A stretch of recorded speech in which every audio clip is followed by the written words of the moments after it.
want to talk to you guys about how to master your emotions when it comes to trading. So today is Friday. We can take our foot off the gas. We can start to relax now, and we can start to assess the week, right? First things first, I hope you guys all had a fantastic trading week. If you didn't, it's okay. We're going to get another week next week, right? So with that being said, on Fridays, what I like to do after the market is closed, I like to sit there and I like to digest the week, right? I like to look at the P&L. I like to see, was I profitable? Was I green? Was I flat? How did I do, right? Because it's not, how did you do on this one particular trade? How did you do on, this particular day? It's how did you do over the course of a week?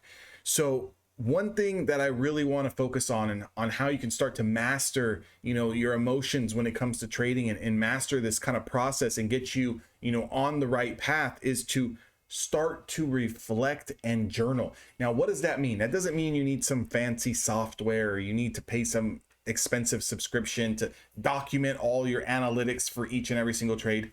What I like to do, and I used to do it a lot more when I was first starting, was keep a notepad next to my mouse, right? A notepad, a pen, and I used to write down, for example, Tesla puts, and I would write the time down. Okay, I'd write 5 contracts or 8 contracts, and I just make little tidbit notes. And when I would sell the trade for a win or for a loss, I would write sold, and I would put the time, so that way I can go back in the chart and kind of reflect and see what was going on in the actual chart. And then I would write down the P&L. Was it profitable or was it negative? But then under that, I would write down how I felt. And sometimes it would be like I was very, very stressed. I felt like I forced a trade. I felt like I took a late entry. I chased the trade. I missed where my entry was supposed to be, but I got in anyways. Things like that, or sometimes it would be like I identified my setup and, the trade ended up failing, right? And there's nothing more than you can do. And like, that was it. It was what it was. Or sometimes it was, I got into a trade, I took $1 or $2 off and I left the runner. And next thing you know, it's 3 hours later, I went to get coffee. I went for a walk. I came back. I set a hard stop loss. And it never hit my stop loss and I was able to sell it and I didn't even really think about the trade. Okay. So what that's going to do is start to train and condition your brain to understand what your mistakes are. And once you start to understand what your mistakes are, you can start to fix and correct those mistakes one at a time. And I recommend working on one thing at a time. So if one of your main mistakes is after you get into a trade and it starts to go to drawdown, but because 90%, 80% of trades will be red at some point in time, unless you just catch an awesome hot play. But, majority of the time, 6-7 times out of 10, you're probably going to be at break even or somewhat red at some point in time. Right? If you feel anxious and you are stressed and you're watching the candlesticks like a hawk, you're oversized. Okay. And I preach this a lot, right? Everyone loves to make $500 on a trade. Everyone loves to try to shoot for $1,000 on a trade. Everyone wants to make $200 or $300 on a trade. But let me tell you this, are you comfortable losing $1,000 on a trade? If the answer is no, then we can't be shooting to try to make $1,000 a trade. Would $500 on a loss make you devastated? Would it make you stressed out? Would it be hard to take another trade confidence wise if you lost $500? Then trying to shoot for profit targets of $500 is way too much. But if you can stomach maybe an $80 loss, $150 loss, $130 loss, then we need to be looking to take profits at $80, at $100, at $120, at $150. Maybe potentially we leave a runner and it happens to just go all day and we can make a little bit more. But whatever your tolerance level is for what makes you anxious if and when you lose is what we need to be thinking about taking profits at. So if it's, $300 on a loss, you're not going to be able to stomach that. We can't be trying to make $1,000 on the trade. I hope that makes sense. So again, I believe it's position sizing that really debilitates traders, is because of the fact that You want to make too much money, but you can't really handle the loss. So being that this is a game and a business of probabilities, those losses are going to come 100%. So when you do take the $300 loss or the $400 loss, it knocks your confidence down so low that either A, you're hesitant to take the next setup based on your strategy, but you should already know that based on probabilities, that the next setup might be the one that, gets back all the losses plus some, right? Or it just completely shoots your confidence down whatsoever to where now you're hesitant to even taking a trade at all, right? And you're kind of just stuck like a deer in the headlights, because it feels good when you make $300 or $1,000 or $5,000. It feels good, but it doesn't feel good when we lose that amount of money. So position sizing is key. And a lot of people, I don't even care if you've got $25,000, $40,000 in your account. If you're getting rattled up over losing $500, $1,000, then you can't expect to make, $3,000, $4,000, $5,000 a trade or a day or a week if you can't even stomach $400 or $500 worth of losses. That's one thing, right? Is it chasing trades? Is it FOMO? So is it identifying the move, but then just being hesitant, and then taking the trade late and then having you get trapped out later? Then that's what you need to work on. You need to work on when you see your setup based on your edge or your strategy or whatever it is, you need to take the trade. Okay. You just have to take the trade. So work on that for the next 20 trades. Every time I see my setup, I'm just going to click buy. Every time I see my setup, I'm just going to click sell, and I'm going to do that for 20 more trades. Okay. Is it cutting profits too quickly? Like, let's say you get into a trade and it starts to go in your favor and you snatch those profits, and next thing you know, 2 hours later, it's even higher. Then we're going to force ourselves to hold the trade to break even your max pain stop loss, or until it reaches a level of supply or demand based on if you're going long or short, that's sufficient enough, right? Now, that doesn't mean, like, for example, if we look here at the NQ, that doesn't mean get long here because I think it's going to trade all the way up here. We have to be realistic. Look at all the levels of supply here. But if we get long here and you're snatching profits right here before we're even touching any significant level of supply, and then you see it break from the 20, 30 points, you got to let it go a little bit, right? Let it go. Give it time. Give it time. Give it time. If it breaks one level of supply, see what it does. Does it reach for the next level? And if it breaks another level of supply, does it go for a third? And again, it's just like looking at one push higher, two push higher, three push higher. You can also look at it in waves of supply and demand. So if you're getting in here, this would be the first level of supply, the second level of supply, the third level of supply. So we want to be taking profits at each level of supply.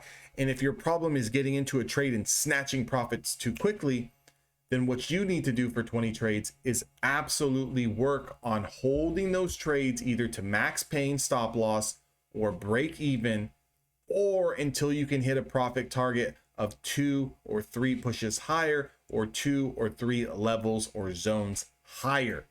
And that's all you're really working on for the next 20 trades. If your problem is identifying the setup, then you need to work with a community or a mentor or a coach, or work on your strategy by back testing. And back test, I would say, go back 20 days and back test each and every time your edge presents itself for the last 20 days. And mentally run yourself through those scenarios. I would get in here. I would get out here. I would take profits here. You have to mentally condition yourself. And the next one is fear. Then it's probably the biggest one, right? If you're in fear of losing a trade, if you're in fear of giving away too much profits, if you're in fear of just potentially taking the trade, we've got to work with fear, not work against fear. Okay. So the only way that you're going to do that is if you have to go back to trading one share. Okay. So go back to trading one share and look for your edge, look for your strategy, and buy that one share and let it move up 10 cents or $1 and sell for profits. Or if it moves down 50 cents, $1 and breaks your stop loss, sell for a loss, and do it again. And then again, and then again, and then again. until you get to 20 times. And I guarantee you, you're going to be more immune and more conditioned to identify the setups organically and to not even think about taking, not even think about not taking the setups. It's just going to be so natural that you take the setups. So again, how do we eliminate emotions and greed and fear? Is we tackle these issues head on in a series of 20 trades. And I'm going to keep preaching this to you because I can guarantee a lot of you have not taken a series of 20 trades where you're actively trying to correct the problem that you face the most. Most of you guys get into a trade, you stop out before it hits your stop loss, and the trade continues to go in the direction that you thought it was going to go into. But you're looking at your P&L and you're so scared about losing that, you're in fear of losing that money that you're looking at on unrealized gains, that you go ahead and you sell out for a loss and you end up taking a bigger loss because you actually would have won. So if that's your problem, hold the trade until you physically get stopped out or you physically touch TP. Okay? There is no ifs, ands, or buts about it. Do that once, do that twice, do that 3 times. But we have to condition ourselves. I'm going to talk to you the way I would talk to someone that works for me in my trading floor, on my trading floor. You have to be put through the ringer, the absolute ringer. You have to condition yourself to be the best. You have to condition yourself to execute. You have to condition yourself that we are going to lose and we need to work with that side of that emotion, that emotional side. We're going to lose. So what? Life goes on. Do you think anyone cares? Do you think I care if you lose? I don't. Do I think that any of you guys out there watching me care if I lose? No, you don't. Nobody gives a shit if I lose money. Just like no one but yourself gives a shit if you lose money. So what are you doing to fix the problem? Okay? You have to treat this business as a real business. This is not a way to get rich quick. This is not a way to double your portfolio in a week. Can it be done? 100%. But the people who double their portfolio in a week, they double their portfolio in 2 weeks, they're not here in 6 months. They're not here in 12 months. Okay? And if you do get lucky enough to continue to double your account after doubling your account after doubling your account, and you're here in 6 months and you're here in 12 months, I guarantee you that you learned a thing or two along the way. I guarantee you that you learned a thing about risk management. I guarantee you learned about cutting your losses. I guarantee you learned about not hesitating and second guessing your edge, because the whole reason of having a strategy is to trust the strategy. That's the whole reason of having a strategy. If not, we would just be clicking buy, clicking sell, clicking buy, clicking sell, clicking buy, clicking sell, hoping we're making money.